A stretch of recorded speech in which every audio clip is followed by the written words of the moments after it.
चले प्यारे विद्यार्थियों, सर्किल पॉइंट यूट्यूब चैनल पर आप सबों का एक बार फिर स्वागत है। हम लोग इतिहास के टॉपिक में सिंधु घाटी सभ्यता को प्रारंभ किए हुए थे और उसी का दूसरा वीडियो आप लोग के सामने है। और कल हम लोग देखे थे कि सिंधु घाटी सभ्यता नाम कैसे पड़ा, उसका ईस्वी कब से कब तक था। ठीक है, तो आप में से जो विद्यार्थी सिंधु घाटी सभ्यता का पहला वीडियो नहीं देखे हैं, आप प्ले लिस्ट से जाकर आप पहला वीडियो आगे देख लेंगे। और आज हम लोग उसी का पार्ट 2 लिए हुए हैं, सिंधु घाटी सभ्यता का। और वैसे को प्रश्न जो आप लोग को इम्पोर्टेंट है, एग्जाम के लिए काफ़ी महत्वपूर्ण है। जैसे कल हम लोग देखे हड़प्पा के बारे में, मोहनजोदड़ो के बारे में, लोथल के बारे में। ठीक है, उसके बाद हम लोग आज देख रहे हैं कालीबंगा से। किससे देख रहे हैं? कालीबंगा से। लोथल के बारे में आप लोग को बताया गया था, काफ़ी इंपॉर्टेंट, कि यह लोथल जो था वो बंदरगाह शहर था। क्या था? बंदरगाह शहर। हड़प्पा का खोज, मोहनजोदड़ो का खोज, ये सभी टॉपिक आपको कल करवा दिया गया था। आपको जिनको जो विद्यार्थी आज पहली बार देख रहे हैं चैनल को, आप जाकर सिंधु घाटी सभ्यता का पहला वीडियो आप लोग देख लेंगे। तो चलिए आज बढ़ते हम लोग पहला, इसी में सिंधु घाटी सभ्यता का पार्ट 2 में कालीबंगा से लिए हैं। क्या से लिए हैं? कालीबंगा से। कल हम लोग 3 तक देख लिए थे, आज 4 से हम लोग चालू करते हैं। चलिए, सबसे पहला पॉइंट है कालीबंगा का खोज कौन किया था।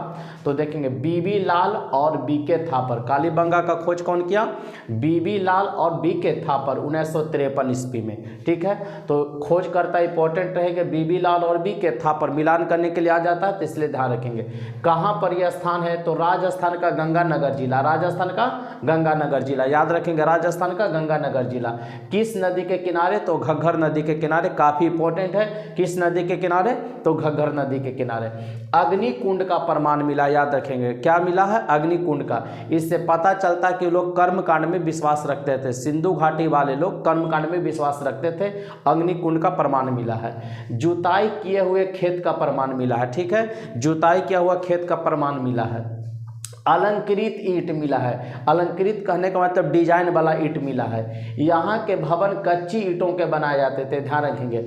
यहाँ के जो कालीबंगा का आपको जो भवन है, किससे बनता था? कच्ची भवन का बनता था। ठीक है, और कालीबंगा का एक चीज आप लोग नोट कर लीजिएगा, इसका शाब्दिक अर्थ होता है काले रंग की चूड़ियाँ। कालीबंगा का शाब्दिक अर्थ क्या होगा?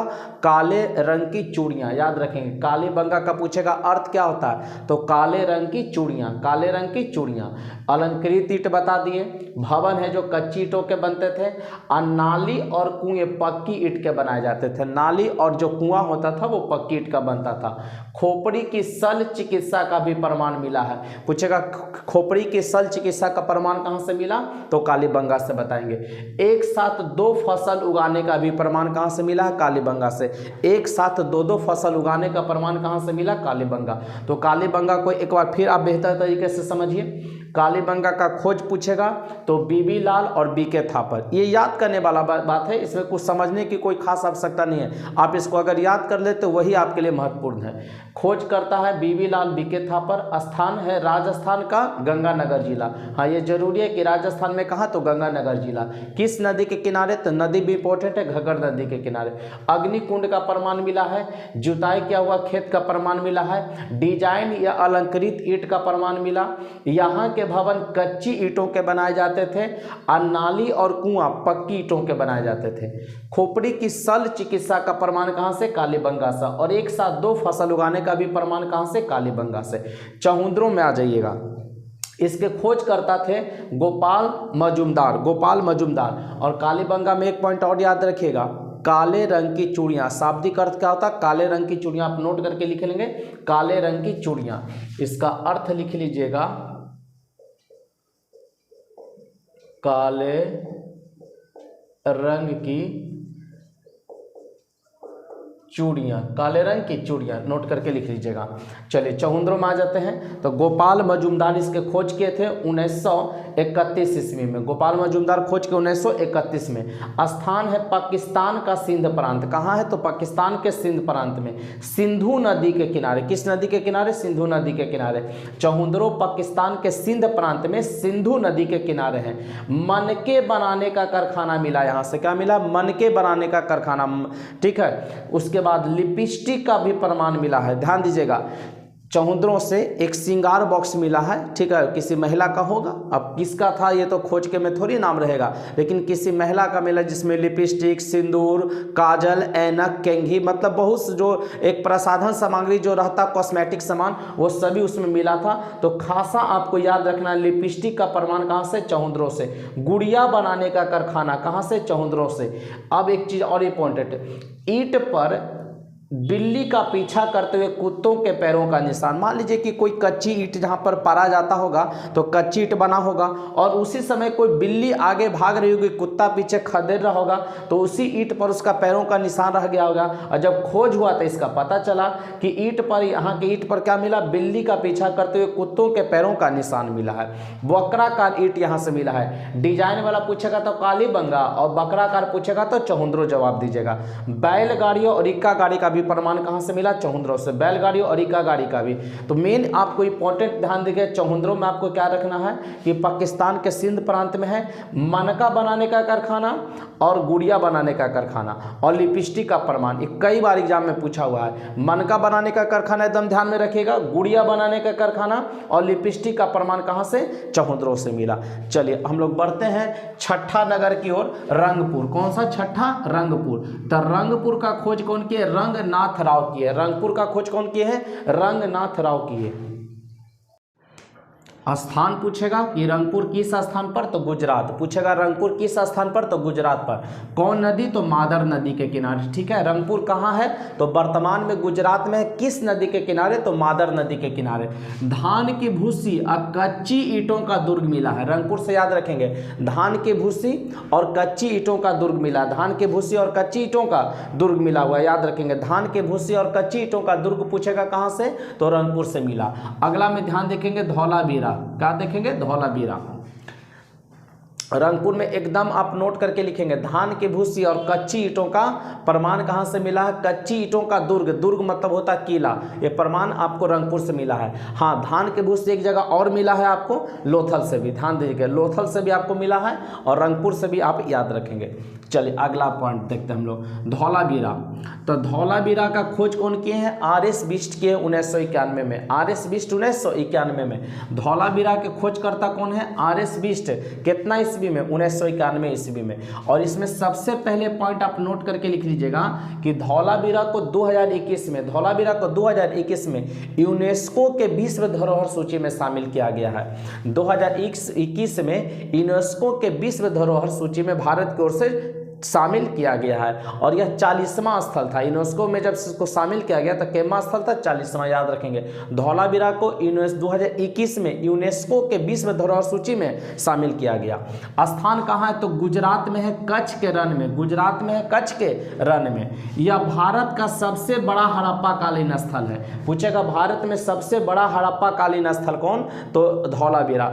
भारत में सबसे बड़ा हड़प्पा कालीन स्थल कौन? धौलावीरा। यह नगर 3 भागों में बटा हुआ था, बटा या बसा हुआ था। यह नगर 3 भागों में बसा हुआ था। कहेगा कि कौन सा नगर 3 भागों में बटा, विभक्त था या बसा हुआ था? तो धौलावीरा।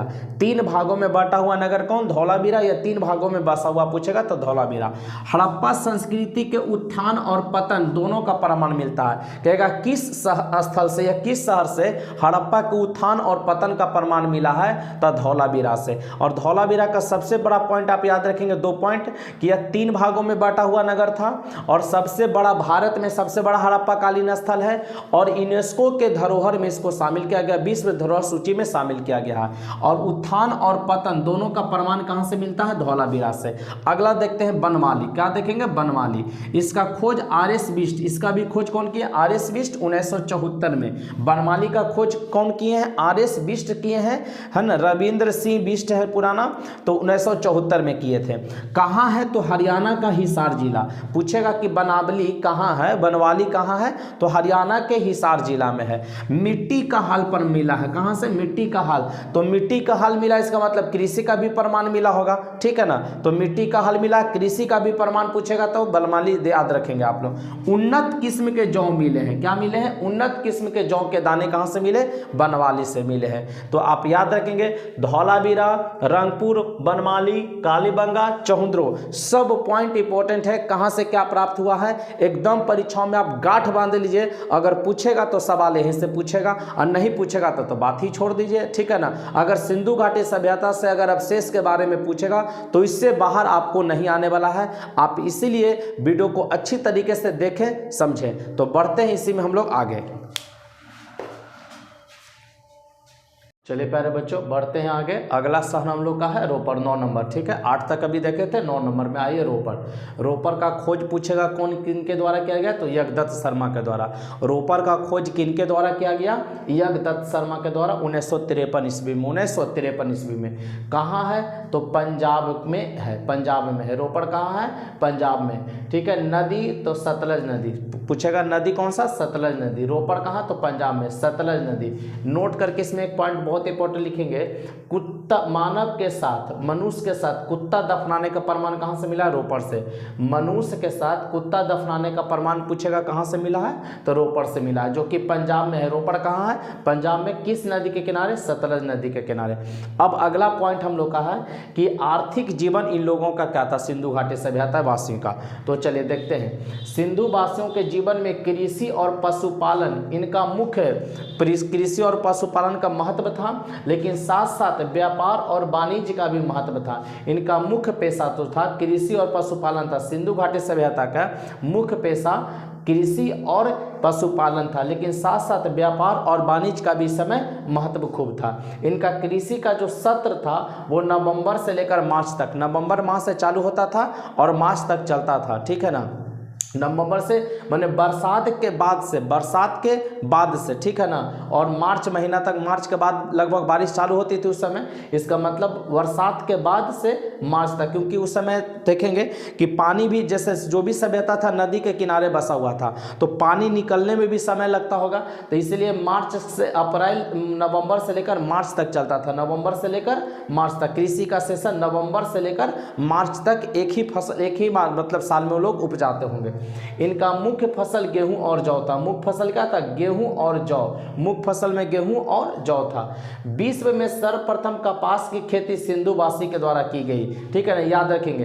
विश्व में सबसे पहले कपास का खेती पूछेगा किसके द्वारा? तो सिंधुवासी के द्वारा किया गया। तौल का इकाई 16 के गुणज में था। तौल का इकाई कितना? 16 के गुणज में। तौल का इकाई 16 के गुणज में था। 16, 64, 160, 332, 320, 640 इस तरीके के।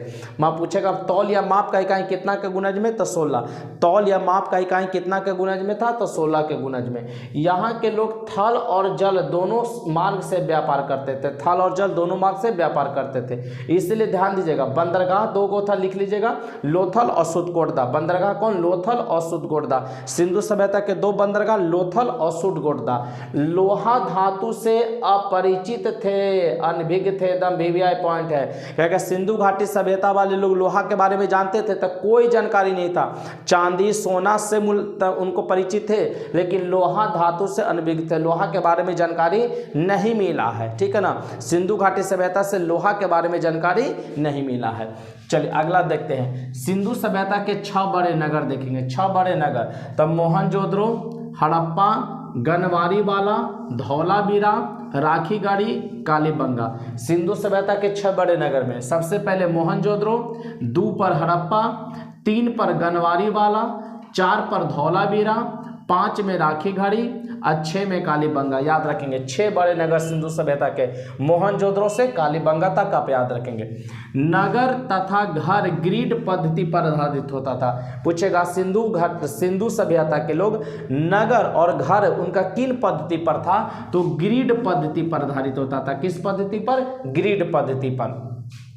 आग में पकी ईंट को टेराकोटा कहा जाता था। जो आग में ईंट को पका दिया जाता था उसको क्या कहते थे?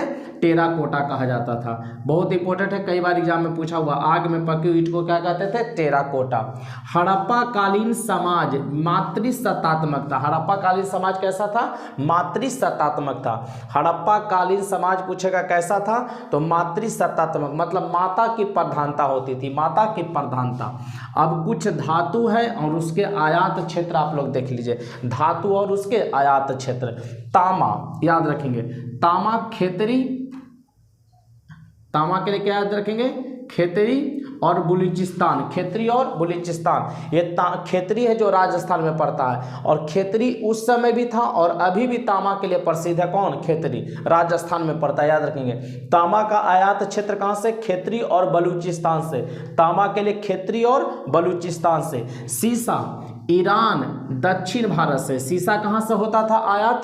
ईरान से और दक्षिण भारत से, ईरान से और दक्षिण भारत से। चांदी देखेंगे अफगानिस्तान और ईरान से, अफगानिस्तान और ईरान से चांदी का आयात किया जाता था। सोना देखेंगे कर्नाटक अफगानिस्तान, आफ देके बुंदा दिए मतलब अफगानिस्तान याद रखेंगे।